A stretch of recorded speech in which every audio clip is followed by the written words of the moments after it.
Entonces, ahora empieza la exposición de Juan Curuchet y de Alejandro Facchetti. El objetivo de esta conferencia es presentar el programa de inclusión financiera que desarrolla el Banco Ciudad. Se explicará cómo se conjugan la debida diligencia sobre los clientes y una política de bancarización sobre los sectores vulnerables y expuestos a los riesgos de actividades ilícitas. Juan Curuchet es vicepresidente y directivo responsable en materia de prevención de lavado de activos y financiación del terrorismo del Banco Ciudad. Profesor del posgrado de Prevención Global de Lavado de Activos y Financiación del Terrorismo de la Facultad de Derecho de la Universidad de Buenos Aires. Visitante internacional de los programas de liderazgo IVLP del Departamento de Estado de Estados Unidos de América. Coordina la mesa Daniel Facchetti, gerente de Prevención de Lavado de Activos y Financiación del Terrorismo del Banco Ciudad. Profesor del posgrado de Prevención Global de Lavado de Activos y Financiación del Terrorismo de la Facultad de Derecho de la Universidad de Buenos Aires. Bueno, buenas tardes a todos. Se hace pesadito después de comer, pero lo vamos a intentar. Bien, como dijeron, el doctor Curuchet es oficial de cumplimiento del Banco Ciudad. Dentro del banco tenemos un desafío enorme, que es la inclusión a los sectores más carenciados, ¿sí?, dentro del sistema financiero. Y hay un párrafo que el doctor Curuchet va a tocar, que es sobre el tratamiento de los microcréditos, y el Banco Ciudad tiene una sucursal dentro de una villa, dentro de los Piletones, que le ha tomado por política la inclusión de ese segmento, de excluirlos. El banco tiene como política incluirlos. Lo dijo, doctor. Bueno, muchas gracias y felicitaciones al que después del almuerzo está aguantando acá. En materia de informalidad es muy difícil ser preciso con las estadísticas porque por definición estamos hablando de medir lo que no está formalizado y no se conoce con precisión. Pero se calcula que la economía argentina tiene niveles altos y preocupantes de informalidad. Algunos lo estiman entre el 40 y el 45%. ¿Cómo es? ¿Cómo es esto? Ahí está. Ah, va despacio. Bueno, del PBI, ¿no? En un contexto además donde en los últimos 20 años cada vez más el Estado ha ido aumentando la presión tributaria, hoy se estima en un 43% consolidada, si uno toma el gasto público provincial, municipal y el del Estado central. Y además han aumentado todo tipo de regulaciones, no solo la normativa de prevención de lavado. Pero este proceso, como en parte lo explicó Daniel Arroyo hoy a la mañana, solo marginalmente implicó una mejora en cuanto a los niveles de formalización del mercado laboral. Ayer, por ejemplo, llegó a mi escritorio una estadística de la OIT. Dice que 6 de cada 10 ocupados con baja educación siguen informales en la República Argentina. Entonces, esto es una realidad que hoy tenemos, porque a la par el Estado ya de hace unos 15, 20 años estuvo alentando la bancarización de la población. En el 2001 se dicta la ley 25.345, que se llama la ley antievasión, que la recordarán mucho porque la sufre todo aquel que es contribuyente de impuesto a las ganancias, que para que uno pueda deducir un gasto por arriba de 1.000 pesos tiene que ser efectuado en forma bancaria o electrónica. Eso ya viene en el 2001. Después se estableció la normativa sobre las cuentas sueldos, inicialmente a nivel de resolución del Ministerio de Trabajo, después en el 2010 la ley de las cuentas sueldos, así que la regla general ya de hace tiempo, venía de antes del 2010, es que los trabajadores formales cobran en cuentas sueldos y después ese mismo concepto en el 2011 se hace extensivo a jubilaciones y a planes sociales, lo cual vuelca una enorme cantidad de argentinos o de extranjeros residentes en la Argentina al sistema formal bancario. Porque que tengan una idea, en el Banco Ciudad, en el 2009 teníamos 71.415 jubilados que cobraban por ventanilla, y hoy en cambio nos quedan solo 2.400. ¿Sí? La migración a canales electrónicos es fabulosa, eso se hace básicamente abriéndole caja de ahorro o cuentas básicas a la gente. Pero naturalmente estamos cuando ese trabajador o ese jubilado pertenece a un segmento socioeconómico que estuvo asignado por la formalidad, no hay ninguna dificultad, es muy sencillo, una empresa formal o la plantilla de las empresas estatales o de la administración pública, hacer ese seguimiento, esa parametría, sacar un perfil. Pero al incorporar a los beneficiarios de planes sociales y al incorporar a una masa de jubilados que en realidad no había hecho los aportes, estamos por definición incorporando sistema formal bancario a una gran cantidad de nuevos clientes que, para ser generoso, digamos que están flojitos de papeles, ¿no? Eso en la materia de individuos. Después tenemos el problema de la enorme cantidad de microemprendimientos unipersonales o familiares que también existen en la República Argentina.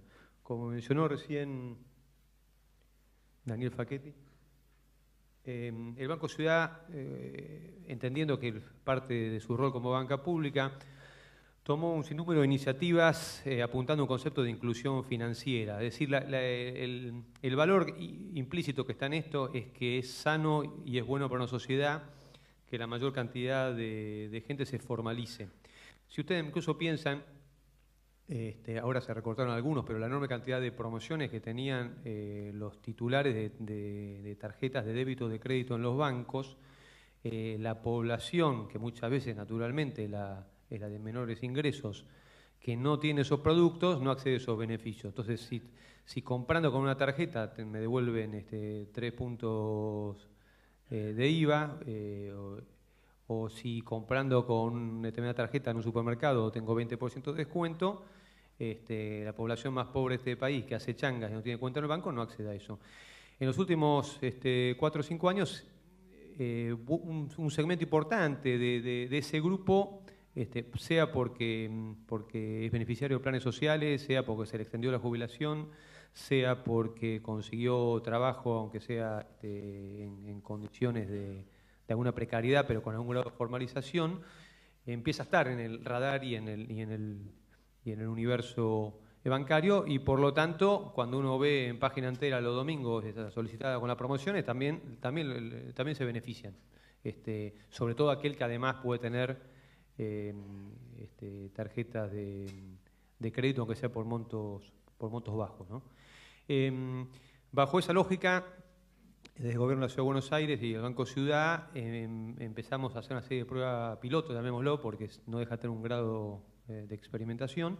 Y la cabeza de playa fue la sucursal Piletones. La foto que ven ahí arriba es el bajo autopista de la AU7, denominado Cámpora, bueno, en el barrio de Piletones, en Soldati, y en el bajo autopista colocamos una sucursal bancaria que en realidad es un anexo de la sucursal que están en los monoblocks de Lugano, que ya tenemos de antes.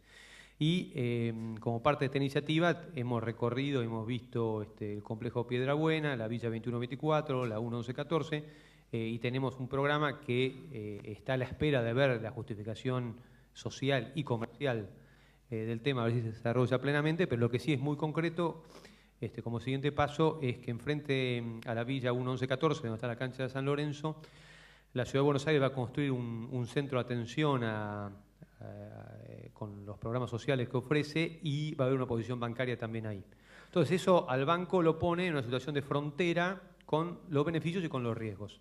Ahí creo que está en la filmina. Nosotros ya en Piletones abrimos 970 cajas de ahorro, tenemos colocadas más o menos 300 tarjetas de crédito.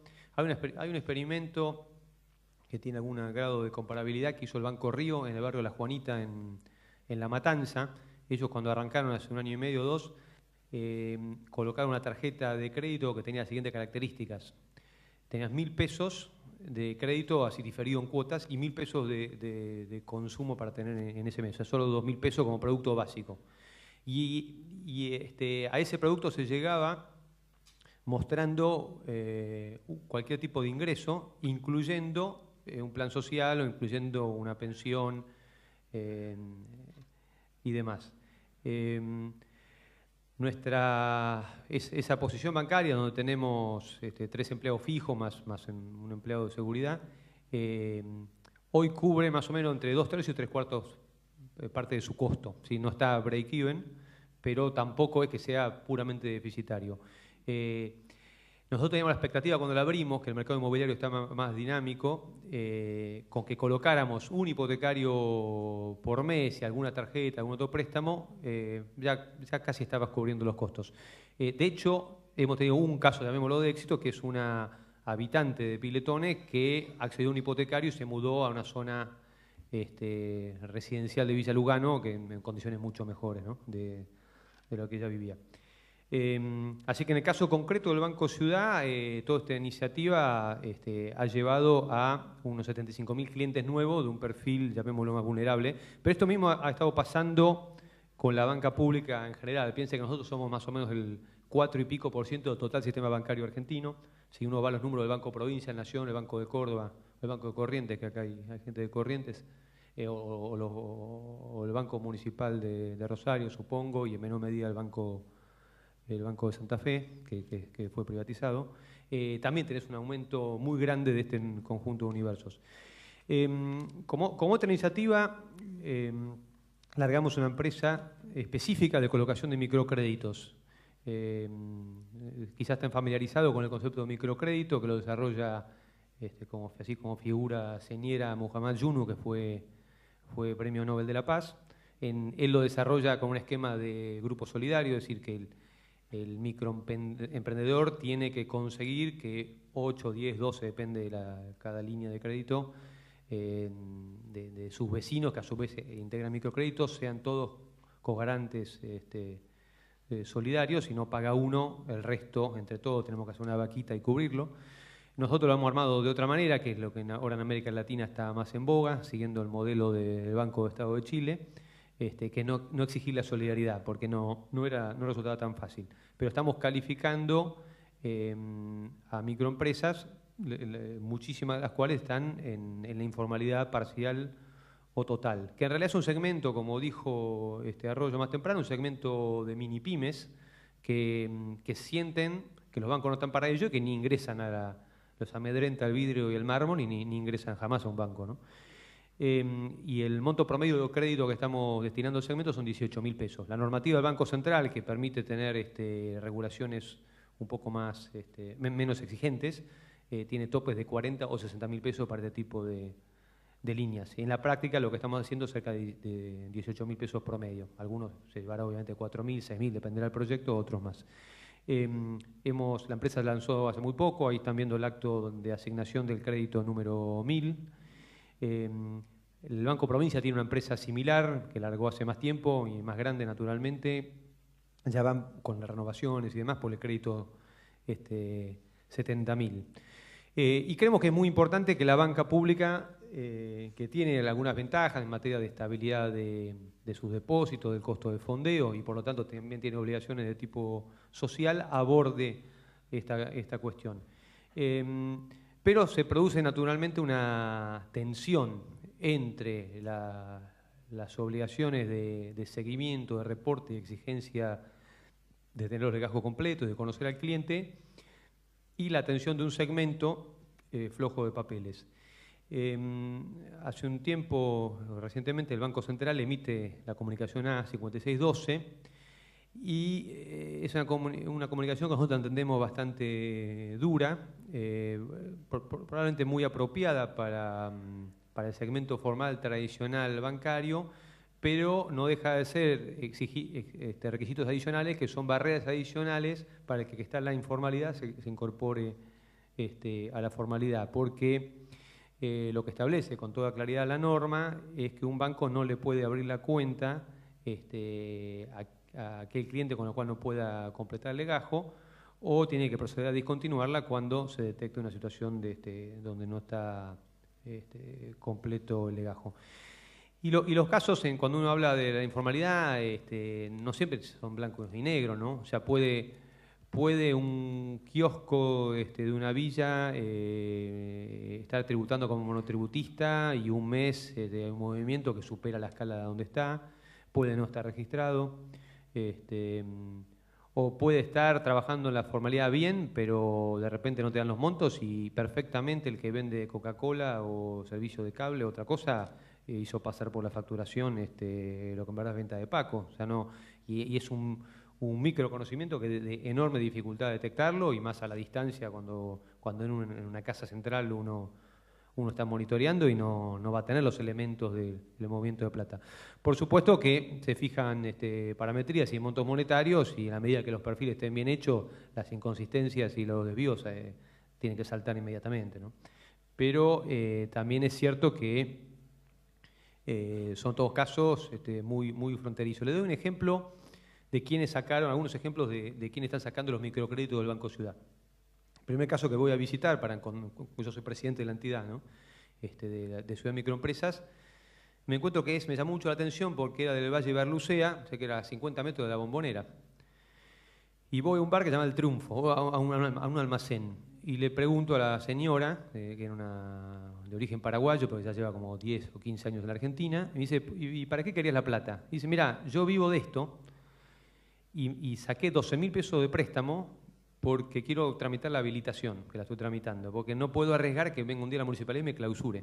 Así que bastante impresionante el caso, porque uno espera, bueno, yo pensé, compré más mercadería, vendo más, cambié la balanza, pero ella tenía la idea de una mejora. Claro, está en un lugar muy visible, ¿no?, de la ciudad de Buenos Aires. Después, otro caso que fue a ver, en medio de la Villa 31, o sea, frente directo a la autopista Ilia, una señora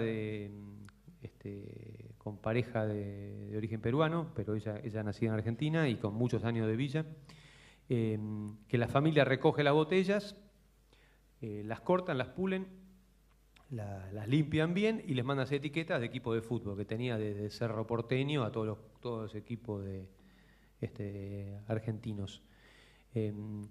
E incluso habían dejado, como habían progresado, la tarea de cirujeo la habían abandonado y ya compraban las botellas. En vez de que antes salía, ella pulía, el marido buscaba las botellas, y tenían un chico de 14 años que era hijo, trabajando en el tema. Imposible hablarle del trabajo infantil, digamos, era absolutamente ridículo.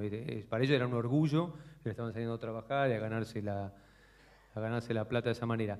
Y pidió el préstamo para comprarse otra moladora y aumentar su capacidad de producción, pensando que iba a poder salir en la semana e ir a las ferias en el conurbano y colocar los productos, porque si no ella básicamente vende adentro de la Villa 31. Hicimos una estadística de los 2.000 créditos, una enorme cantidad, o sea, un 20, 25, 30%, es gente que produce comida o tiene un lugar de comida o vende comida, digamos, sea empanada o cualquier tipo de cosa, y sale por la calle a venderlo o en las villas o en ferias. Y incluso hay gente, en esa ceremonia le dimos algunos diplomas, que el crédito lo destinó a comprar un auto, obviamente auto usado y barato, ¿no?, pero para poder ser más eficaz en la tarea de venta y se divide en la familia, ¿no? Entonces, si nos ponemos de primera comunión a pedir los papeles a toda esta gente, y vamos a tener que empezar, como pide la norma, a cerrar las cuentas. Tenemos de acá hasta más o menos el 6 de febrero que entra en vigencia esto, a definir una política en un sentido común o qué es lógico o qué no. Pero esta es la disyuntiva que uno se enfrenta, ¿no?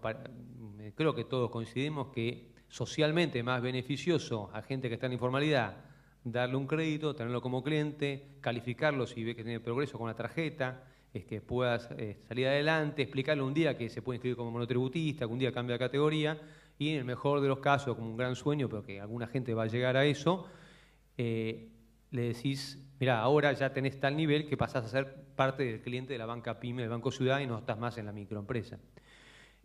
Ahora, si tenemos una suerte de espada de Damocles donde rápidamente, a la menor dificultad, hay que cerrar la cuenta, esa historia o esa visión puede no concretarse. Así que este es el desafío que el sector está enfrentando, que no es un desafío propio del Banco Ciudad exclusivamente, sino que lo va a tener todo el sistema, y me parece que va a ser muy interesante cómo el sistema bancario, el Banco Central y la UIS van encontrando un equilibrio.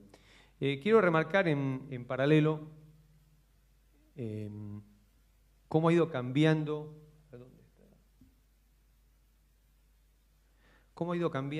el nivel de exigencia y la carga de trabajo que el sector está teniendo, porque alguien recién en el almuerzo me decía, pensaba que hace 15 años casi nos hablaba de este tema.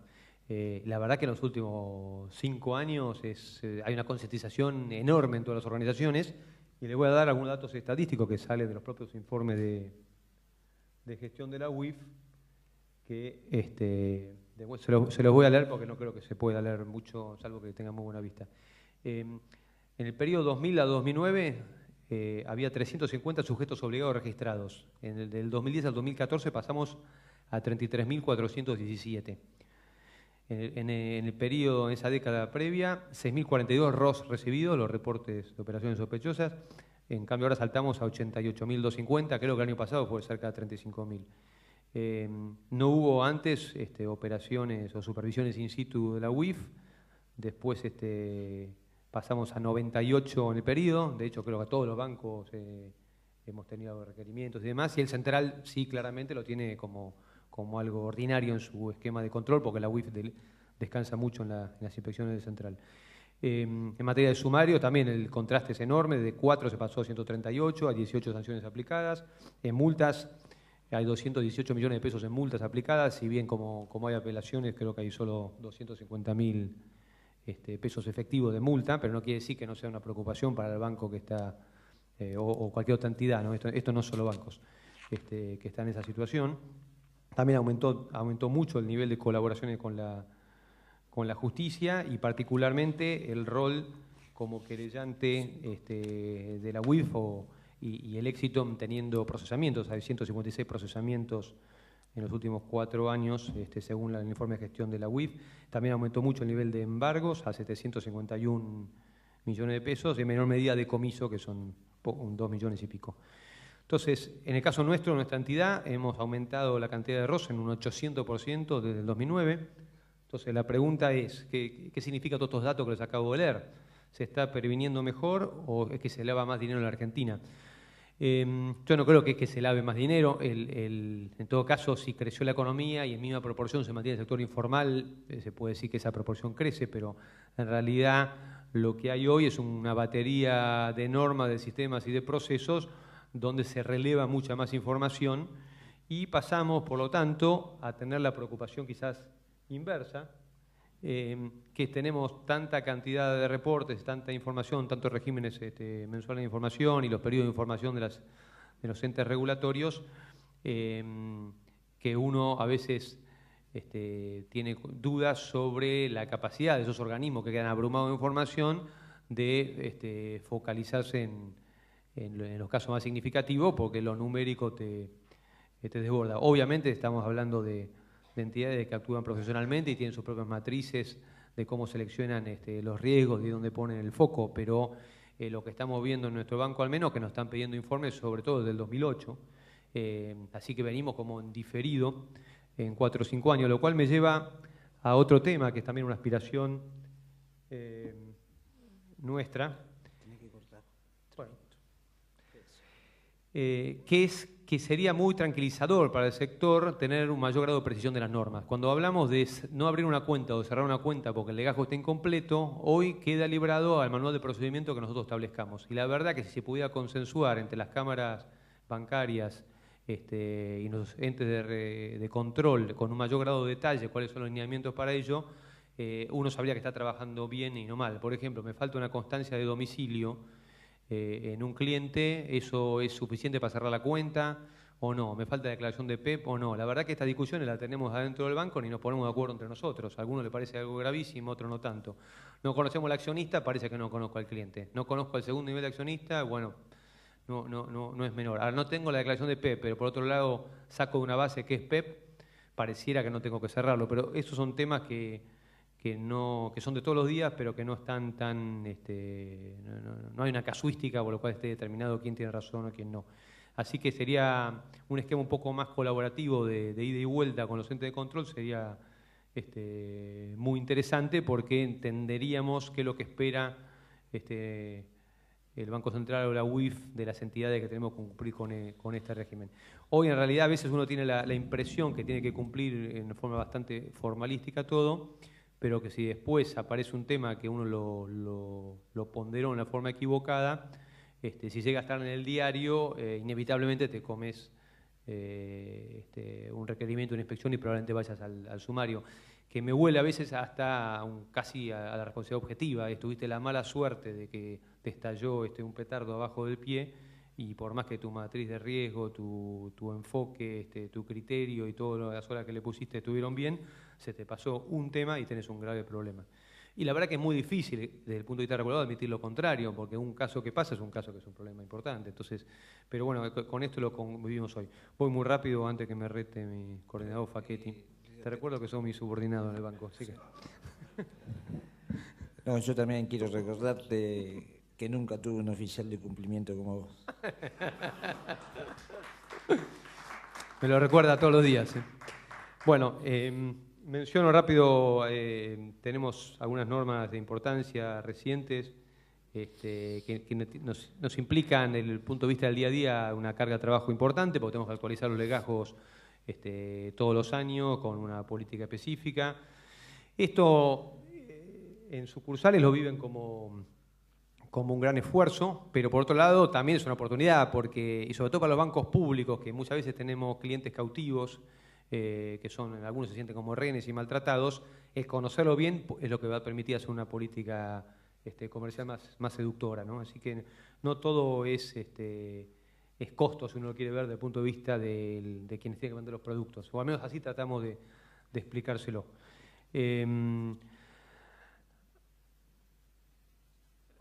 Bueno, cerrando, y veo que esto... bueno, acá es lo que decía.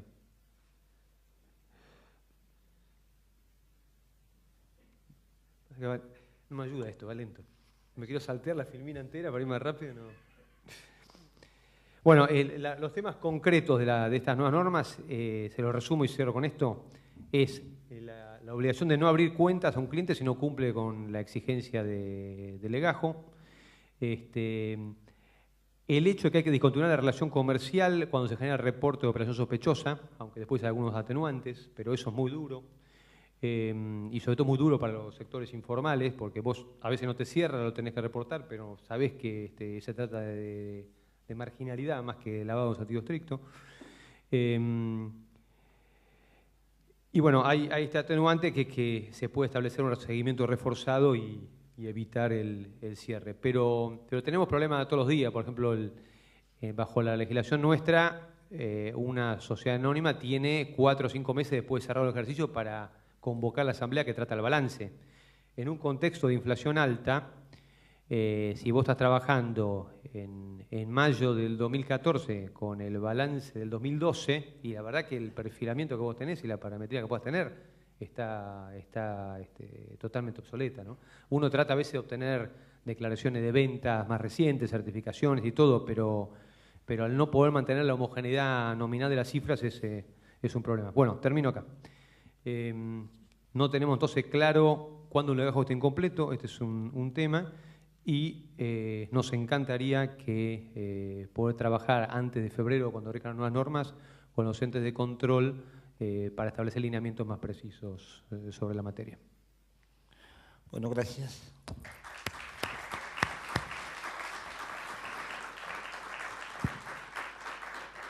Sí, bueno, se excedió un poquito, hay que perdonarlo, puede ser mejor, así que, por favor, acordate de lo que estoy diciendo.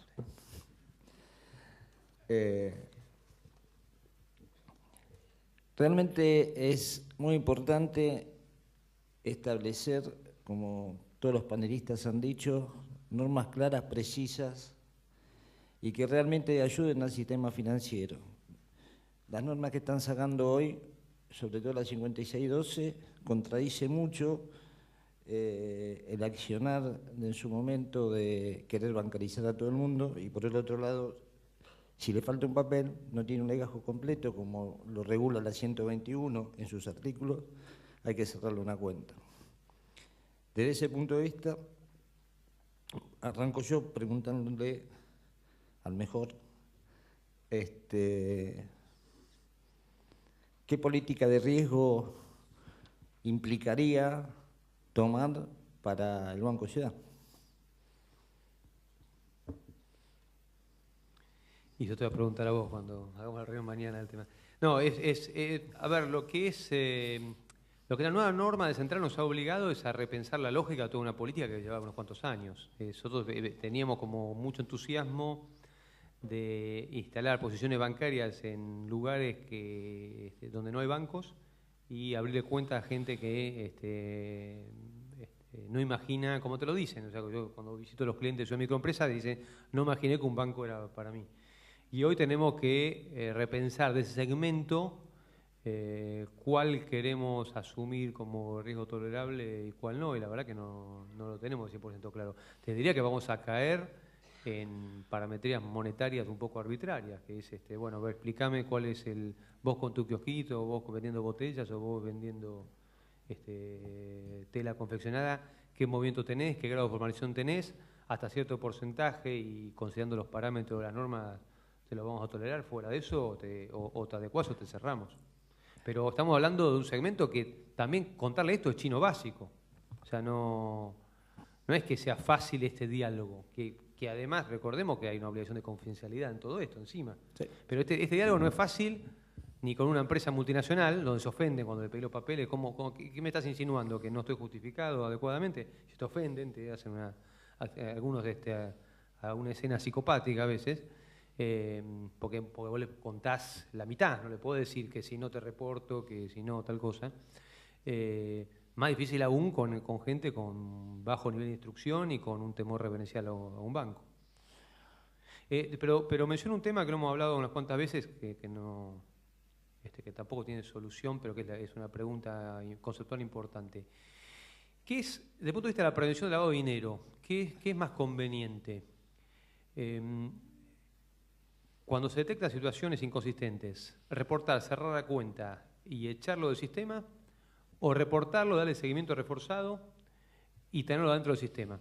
Y por lo tanto, si después la UIF y eventualmente la justicia entiende que hay materia de investigación penal, tienen mucha más facilidad de reconstrucción de las operatorias porque tienen todos los movimientos económicos del mes bancarizados. Yo te dan cuenta cómo lo estoy presentando, muy inclinado a esta segunda visión, pero la verdad que no hay una claridad normativa de esto. Y las normas del último año, antes uno tenía la visión, yo reporto y estoy cubierto, pero como la UIF ha endureciendo criterio y está pidiendo por algunos precedentes de algún banco que si hay una habitualidad en la operación sospechosa, reporte cada vez, y que no alcanza, si yo lo reporté en abril, si no lo reporté en mayo, en junio, en julio, en agosto, y ahora esto va a llegar la obligación inevitable de cerrar la cuenta, la verdad que va a haber como dos mundos, en los que operen en el zoológico de la formalidad y los que operen por fuera de ese mundo. Y yo creo que hay que repensar esto, si desde el punto de vista de la política pública de prevención y desde el punto de vista de la inteligencia financiera de quienes tienen que perseguir el delito, si conviene hacerse tan fácil a alguien decir te echo la informalidad y arreglate y que opere todo en negro sabiéndose un paria del sistema. Porque el otro tema, se está comentando que se llama una base de datos que va a tener la UIF o el Banco Central o ambos, pero no los bancos, de cuentas cerradas. Entonces, yo me acuerdo cuando empezamos con este tema en el banco, uno de los problemas que teníamos, que era el sistema, después se solucionó hace muchos años, era que teníamos el riesgo de que alguien le cerramos la cuenta en la sucursal, nos la abriera en el otro lado, porque hasta que vos armás tu sistema para cruzar esa información, eso puede ocurrir. Y esto puede ocurrir a nivel de los bancos. Te cierran en el banco A, va y abre el banco B. Como en general uno tiene una serie de información pública bastante compartida, tenés la sospecha cuando ves que alguien tiene una cuenta en un lado y no la tiene más, que algo pasó, porque te salta hasta en un veraz. Pero no hay un clear de información tan preciso. Y me parece que fijar ese tipo de criterios sería muy útil, y yo tiendo a pensar que cuanto más expongamos versus hacerla fácil de cerrar y liquidar la operación y a un cliente indeseado, después hay más elementos de investigación disponibles. Terminamos. Ya está. ¿Estamos? Gracias. Muchísimas gracias. Gracias.